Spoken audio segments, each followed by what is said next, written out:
El poder de las maldiciones. Las maldiciones han estado desde siglos presentes en diferentes culturas. Desde sus orígenes, las tradiciones mágicas e incluso religiosas han concebido a la palabra como algo dotado de cierto poder inherente, que puede ser empleado tanto para crear como para destruir. No en vano, los cabalistas hablaban de los poderosos y variados nombres de Dios. El Evangelio de Juan nos dijo que en el principio era el Verbo y que por él todas las cosas fueron hechas y los antiguos griegos y los habitantes de muchas culturas asiáticas, guardaban un profundo temor a las maldiciones proferidas por las madres. Y es que la palabra vehiculiza energía así, en el contexto de las maldiciones, si a más de esta hay un vínculo fuerte entre emisor y receptor, o si el emisor tiene una mente psíquicamente dotada o emplea ayuda de entidades o de elementos cargados de energías negativas, la maldición podría tener suficiente poder como para ocasionar la muerte del maldecido, o como para sumir gran parte de su vida en las sombras de la penuria y la desdicha. El concepto entrelazando palabras muestra el proceso mediante el cual las maldiciones y los hechizos son formulados. Las palabras habladas son dirigidas hacia alguien determinado, o bien a una base material que las potencia y hace que después el hechizo, al ser activado, sea más efectivo. Ahora, y aunque tanto en las maldiciones como en los hechizos suele estar presente la palabra hablada, ambas cosas son diferentes. Para otorgar fuerza a una maldición, los hechiceros suelen solicitar la colaboración de espíritus o entidades malévolas. Por ejemplo, en el contexto del vudú, un votor podría invocar al Ija, equivalente al diablo, tras conseguir el beneplácito de Baron Samedi, para que el Djab le ayude a lanzar una maldición de muerte hacia alguien determinado. Por su parte, los hechizos, a diferencia de las maldiciones, son recitados o escritos para ser incluidos en un marco operativo junto a una gama de elementos materiales. El hechicero no necesariamente convocará a una entidad para potenciar el hechizo, pues bien puede usar el poder verbal de lo recitado para que la energía mágica ascienda y, en esta etapa, es justamente cuando emplea una base material para dirigir el hechizo hacia el blanco seleccionado. Sin embargo, es evidente que también en los hechizos puede solicitarse la ayuda de entidades. Al fin y al cabo, el hechizo es un conjunto de pasos orientados al direccionamiento y manejo de energías psíquicas y astrales para conseguir un fin determinado, mientras que la maldición es una fórmula verbal concebida para ser recitada generalmente de manera hablada, a fin de ocasionar, en virtud de determinados elementos que la dotan de poder, un mal contenido en las palabras que la articulan, que la constituyen. Naturalmente, este mal tiene la finalidad de dañar a una o más personas, por lo general determinadas. Aunque, desde un punto de vista estructural, el mal recae sobre el blanco, y el blanco puede ser un lugar o un objeto, y no necesariamente un sujeto. En Asia se creía, y aún suele creerse, que las madres son las más poderosas emisoras de maldiciones.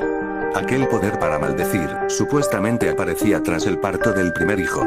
Pese a que en la cultura asiática se creía que la mayoría de las maldiciones podían ser rechazadas, las maldiciones efectuadas por madres constituían una excepción. Esto, claro está, cuando el blanco de la maldición era un hijo o una hija. Entretanto, los antiguos griegos temían tanto esta clase de maldición que le otorgaban un nombre específico: miasma. En distintas culturas, la sangre menstrual ha sido empleada para potenciar hechizos y maldiciones, y aún hoy en día es así. En la antigüedad constituía una forma que la mujer tenía de ofrecer sacrificio, ya que la sangre menstrual tiene restos de óvulo no fecundado.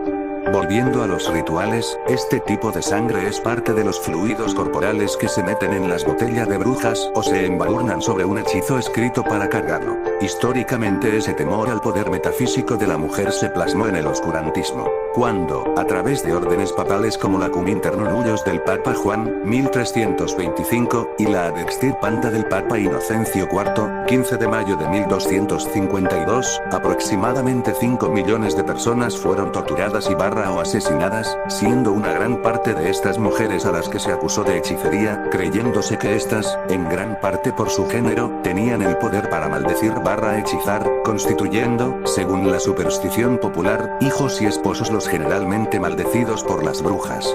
Pasando a otro punto, las maldiciones no siempre son proferidas con plena consciencia de su uso. Por ejemplo, si un psíquico, un brujo o una persona con el tercer ojo algo poderoso entra en cólera y profiere algo como "quiero que te enfermes y sufras", es muy probable que, poco después, la persona que recibió aquel deseo caiga efectivamente enferma. Inclusive, en ciertos casos bastan los pensamientos malintencionados, cuando están bien hilados en la mente y van acompañados de intensas emociones y claras visualizaciones.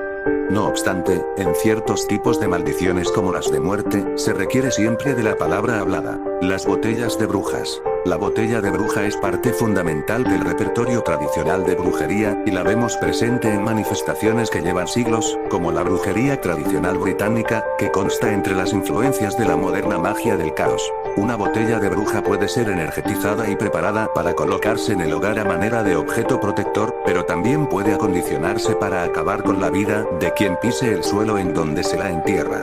En el caso que se expondrá, relativo a las maldiciones, la botella se condicionará para atraer 3 meses de mala suerte sobre la víctima. Aunque mala suerte sea algo poco específico, aquí su uso es intencional porque permite a la fuerza mágica obrar con mayor libertad, cosa que a su vez aumenta la fe del hechicero en que la maldición funcionará, y esto a su vez aumenta las probabilidades de que funcione. La botella ideal para este trabajo es una que haya sido desenterrada, pero también valdrá una vieja botella de vidrio en que haya habido leche o alguna otra botella usada de vidrio. Maldiciones con raíces. Se cree que este tipo de maldiciones se originaron en África, y actualmente se usan en ciertas partes de USA, donde llegaron con los esclavos negros, sobre todo en varias zonas a lo largo del delta del Mississippi.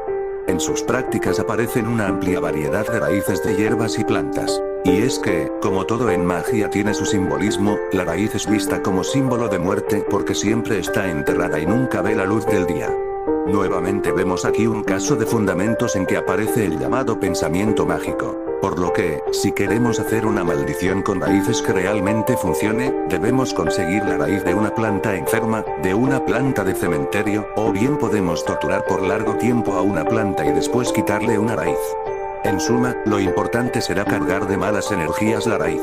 Maldición directa. En el imaginario popular, la forma de maldición que prevalece es aquella en que el emisor de la maldición la manda en presencia de la víctima, usualmente de forma verbal, por lo que la víctima, al momento de ser maldecida, sabe que lo está haciendo. En realidad los hechiceros, y en líneas generales las personas versadas en el lado oscuro del esoterismo, saben que no es muy buena idea mandar una maldición en presencia de la víctima de forma tal que ésta se percate, ya que entonces, a más de la reacción de enojo que podría presentar en aquellos momentos, posteriormente podría tomar una serie de medidas preventivas si se toma en serio el poder de la maldición, yendo estas desde la simple oración, hasta formas avanzadas que incluyen visualizaciones, limpias y hasta trabajos de magia blanca. En África no tiene sentido preguntar si las brujas existen o no, dice el libro African Traditional Religion, la religión tradicional africana, ya que para los africanos de toda clase social, la brujería es una auténtica realidad y adquiere una gran importancia.